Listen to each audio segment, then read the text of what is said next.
Yeah. Told y'all I was gonna be getting back at y'all.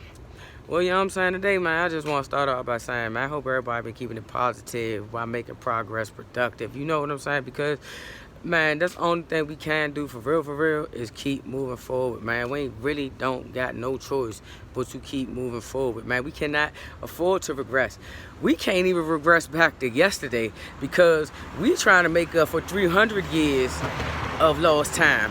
So, a 24-hour span of regressing is not even an option for us as a people, man. But you know what I'm saying? Besides that, man, only thing I really can say is, man, like, to be able not to regress, you have to, like I said, you have to educate yourself. You know I'm always big on the education thing, but you also, you know what I'm saying, I'm telling you to make sure you keep yourself safe, your family safe. You be aware of your surroundings. You know what I'm saying? You be aware of the type of people you come into contact with. That's the biggest thing on keeping yourself safe. You be aware and you notice and you take notes. You take mental notes of the type of people that you come into contact with. You know what I'm saying? You listen to your intuition. Your intuition is nothing but your gut feeling. Your gut feeling that actually turns into a physical feeling when something is wrong. So you have to understand how your brain is interpreting certain situations. You have to pay attention to that. You have to take heed to that, because that honestly might be what saves your life. You know what I'm saying? Because you never know. I mean, it could have been a person you've known for years and years and years, and guess what? They'll switch up on you, but you wasn't expecting it. But hey, they might switch up on you. Or it could be a person that you just met. They will be the person that will give you the shirt off their back. But you never knew that because you so busy worrying about the people that switched up on you. You know what I'm saying? But anyway, I'm just saying this pretty point blank, man. You know, to me personally, like I say, it's two types of people. It's you know, it's good and it's bad people, man. It's people, well, actually not even that. It's people with good intentions and it's people with bad intentions, however you might say it, man. It's pretty point blank. And then, like I said, and it's about your morals and values and the way they were instilled in you, and you interpreted it for yourself, you know, because that actually is this actually is the good build up for the story that you know what I'm saying, I'm about to give y'all. And the thing I'm happy for about this story, man, I actually had, you know what I'm saying, the privilege to be a part of this story, like, for real. I'm gonna tell y'all the story of my alma mater. My alma mater is called Cheney University of Pennsylvania. Cheney University of Pennsylvania is the first historically black college in America. No bullshit, no cap, for real. First historically black college in America. It was founded in 1837, and I had, you know what I'm saying, I had the privilege to attend this school, you know, and to be a part where the history of black people, you know, trying to become, it ain't even trying to become what, trying to become something, you know. And that's one good thing I'm gonna touch bases on about a HBCU. A HBCU is, you know, it's really a profound place for you to, you know, to fit in and be yourself, and you know, and it actually told me, you know, everybody thinks a little, you know, everybody thinks different. Like, I don't think the way you think, you don't think the way I think. You know, everybody thinks a little bit different, and it teach you that's okay. You know what I'm saying? And it helps you learn how you need to learn. You know what I'm saying? And like, honestly, I could account most of the knowledge that I've honestly obtained has really came from sitting in these classes for years. Like, I wasn't big on notes. I mean, on notes, man, but I would listen and I could retain it like that. But honestly, though, man, like I said, HBCU, man, that was one of the best situations that we ever could have been blessed with, for real. That ever could have occurred, or we ever could have been blessed with, man.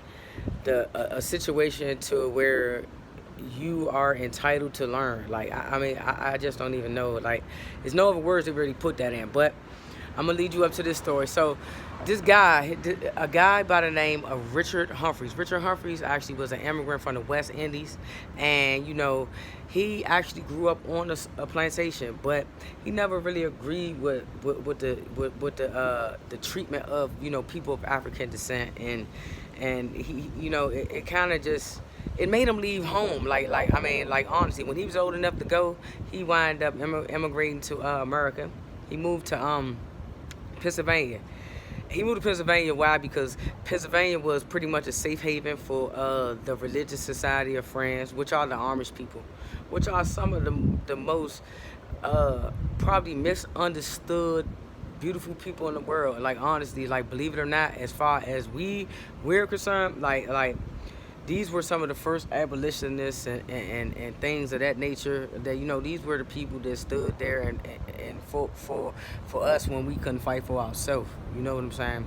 So yeah, that's what he was. So he was a part of the Religious Society of Friends, and he like I said, he was a Quaker. So basically, when he got to America, he became an abolitionist. And if you don't know, an abolitionist is, you know, basically, like I said, they're people who stand and fight for people who can't fight for themselves, or who need help to fight for themselves. You know what I'm saying? Because for some odd reason. So like I said, these were some of the first people who actually stood up and gave their lives, you know, supplied their land, supplied their financial economics with us and everything. You know, these were some of the first proprietors of the Underground Railroad.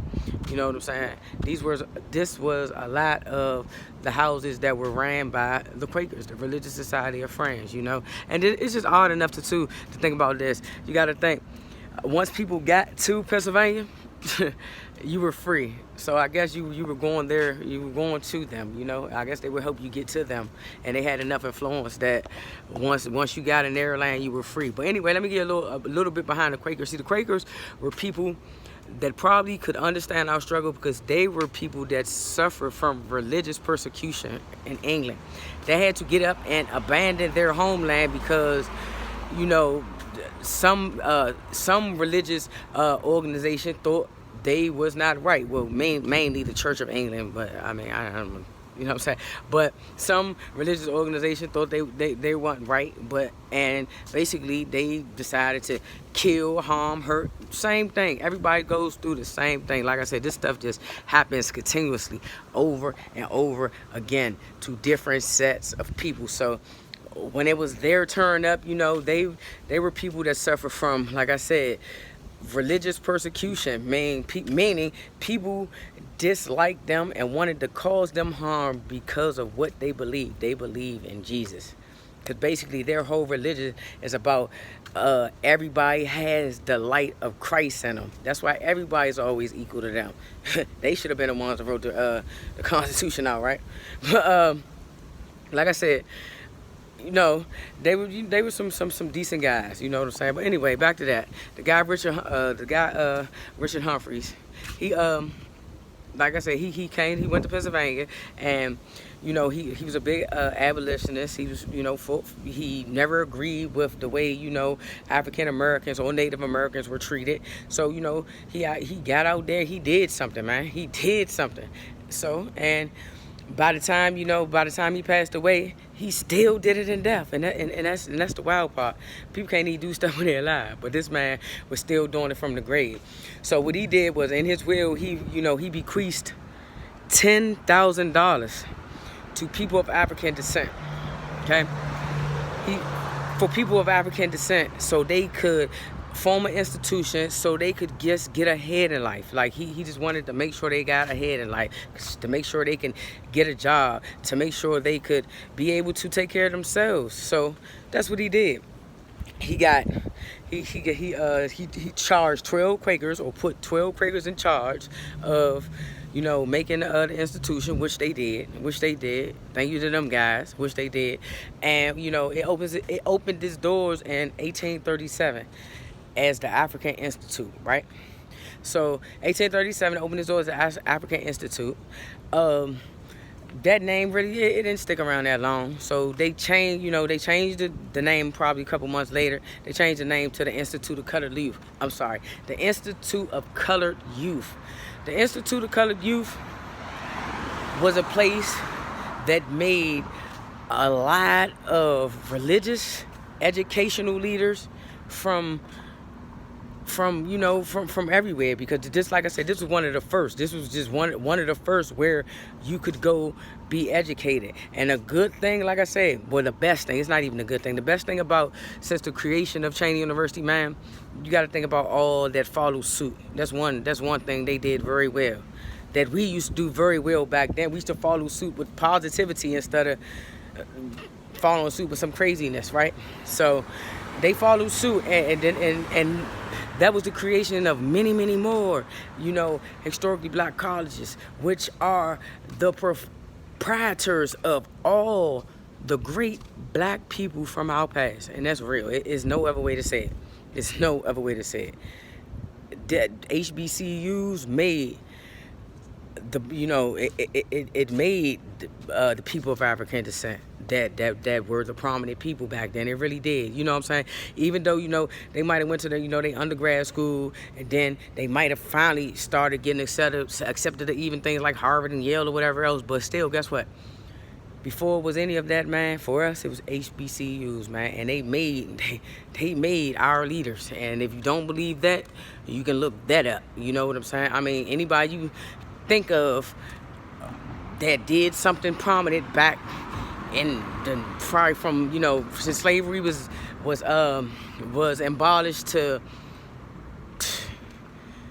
man, to the 1900s sometime, you know what I'm saying? They probably, they did all attend HBCUs, because you gotta think everything was separate but equal. You couldn't even just attend a regular school, until, until they allowed you to, you know what I'm saying? But anyway, so I said that. So like I said, it turned its name to the Institute of Colored Youth, after being called that. Like I said, that stuck to 1902.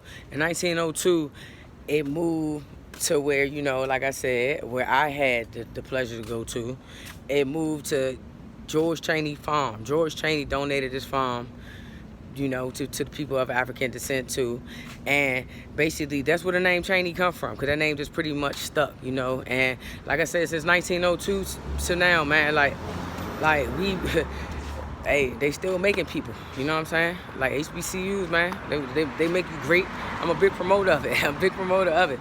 I'm just a big promoter of education, man. So if that's not what's good for you, then you do what's good for you. I'm just saying, it had a big influence on my life. But after that though, man, only thing I really can say is this though, man. Like I said, everybody, we need to just keep moving forward. We need to try to be as positive as possible, and just do whatever we need to do to, to not even to say make these people proud, but we need to fight hard, or continue to fight hard for the things that these people have fought hard for, have lost their lives. We can't, like I said, we can't disappoint these guys, man. We gotta stand up, man. We gotta stand up, and we gotta do this, man. But stay alert, man. Stay up, man. All night, every day, man. No sleep game. Yeah.